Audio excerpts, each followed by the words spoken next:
అర్హత లేకున్నా కరీంనగర్కు smart city హోదాను తీసుకొచ్చి నగరాన్ని అభివృద్ధి చేసిన ఘనత నాకు కూడా దక్కుతుందన్నారు కరీంనగర్ బీఆర్ఎస్ అభ్యర్థి బోయినపల్లి వినోద్ కుమార్. అంతేకాకుండా ఈ ప్రాంత అభివృద్ధి కోసం రైల్వే లైన్, జాతీయ రహదారులు కూడా తీసుకొచ్చానన్నారు. ఇప్పుడు మరోసారి గెలిపిస్తే మరిన్ని నిధులు తీసుకొచ్చి కరీంనగరాన్ని అద్భుతంగా తీర్చిదిద్దుతానన్నారు. ప్రచారంలో ప్రతిపక్షాలకు అందకుండా బీఆర్ఎస్ అభ్యర్థి బోయినపల్లి వినోద్ కుమార్ దూసుకుపోతున్నారు.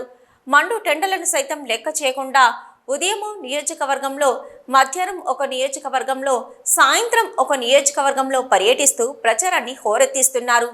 తాజాగా శనివారం సాయం వేళ కరీంనగర్ భగత్ నగర్లో కార్నర్ మీటింగ్ను నిర్వహించారు. ఈ మీటింగ్లో పాల్గొన్న ఎమ్మెల్యే గంగుల కమలాకర్, బీఆర్ఎస్ అభ్యర్థి వినోద్ కుమార్లు కరీంనగర్ అభివృద్ధి కోసం తాము తీసుకున్న చర్యలను వివరించారు. మరోసారి గెలిపిస్తే మరింత అభివృద్ధి చేసి చూపిస్తానంటూ వినోద్ కుమార్ హామీ ఇచ్చారు. అయితే వినోద్ కుమార్ను గెలిపిస్తే ఎమ్మెల్యేగా నేను, ఎంపీగా అయినా ఇద్దరము కలిసి జోడెడ్లలాగా నిధులు తెచ్చి కరీంనగర్ అద్భుతంగా అభివృద్ధి చేస్తామన్నారు ఎమ్మెల్యే గంగుల.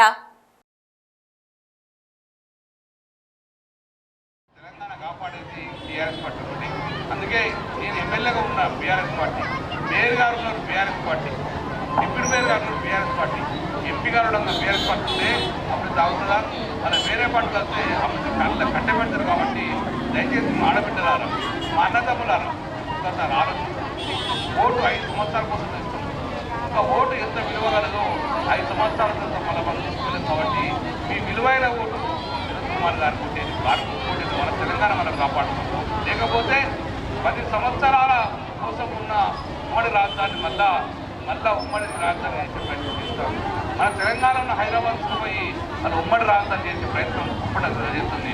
ఆ రోజు మళ్ళా మన తెలంగాణ పోరాటం టీఆర్ఎస్ పార్టీ మళ్ళా హైదరాబాద్ కోసం పోరాటం తీసుకొచ్చింది. అందుకే కాంగ్రెస్ పార్టీ, బీజేపీ పార్టీ మోసమాట చేసి 40-50 సంవత్సరాలు తెలంగాణకు వెనుకబాటు కారకులు వాళ్ళని మళ్ళీ 10 సంవత్సరాల తెలంగాణ టీఆర్ఎస్ ప్రభుత్వం నుంచి కళ్ళమండతోటి కబ్జతోటి సోదరి మళ్ళా తెచ్చుకున్న తెలంగాణ దొంగల చేత పెట్టకండి, తెచ్చుకున్న తెలంగాణ దోపిడిదారుల చేత పెట్టకండి, తెచ్చుకున్న తెలంగాణ మళ్ళా ఢిల్లీ చేత పెట్టకుండా మీరే దయచేసి కాపాడుకోవాలని చెప్పుకుంటున్నాను.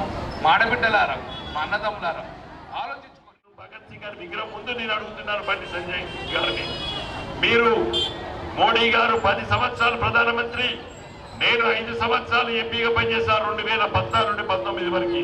బండి సంజయ్ గారు 2019 నుండి ఇప్పటి వరకు ఎంపీగా ఉన్నారు. నువ్వు 5 రూపాయల పని కరీంనగర్ నగరానికి చేసావని నేను ప్రశ్నించదలుచుకున్నాను.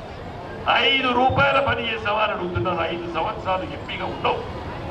కేవలము కులము, మతము పేరు రెచ్చగొట్టు ఉపన్యాసాలు ఇస్తావు. కానీ కరీంనగర్ నగర ప్రజల్ని నేను అడగదలుచుకున్నాను. మీరు ఇక్కడ ఎమ్మెల్యే ఎన్నికలు కూడా ఇంత మంచి రోడ్డు పోసిన గంగుల కమలాకర్ గారికి కూడా మీరు చక్కగా ఓట్లు వేయలేదు. ఈ డివిజన్లో కూడా తక్కువ ఓట్లు వచ్చినాయి. ఎట్లా వస్తాయండి?